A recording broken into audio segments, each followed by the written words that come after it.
جب تم کسی شخص کو اس کی دولت کی وجہ سے عزت دینے لگو تو سمجھ لینا تم نے اپنا ایمان کھو دیا۔ الفاظ انسان کے غلام ہوتے ہیں مگر بولنے سے پہلے، بولنے کے بعد انسان اپنے الفاظ کا غلام بن جاتا ہے۔ علم کو بیان کرنے والے تو بہت ہیں مگر اس پر عمل کرنے والے تھوڑے۔ اور کبھی غم نہ کرنا کہ دنیا آپ کے ساتھ نہیں، بلکہ خوش ہونا کہ دنیا کا مالک آپ کے ساتھ ہے۔ جب اللہ کسی کو پسند کرتا ہے تو اسے خوب آزماتا ہے، بس صبر کرنا کیونکہ صبر کرنے والوں کی منزل جنت ہے۔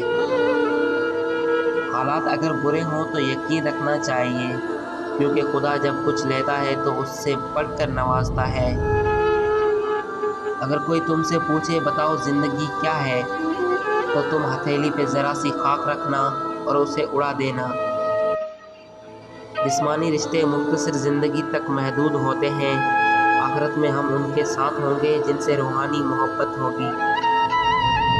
تمہارا رب جس چیز کو تمہارے قریب کر دے اس میں حکمت تلاش کرو، اور جس چیز کو تم سے دور کر دے اس پر صبر کرو۔ زندگی استاد سے زیادہ سخت ہوتی ہے۔ استاد سبق دے کر امتحان لیتا ہے اور زندگی امتحان لے کر سبق دیتی ہے۔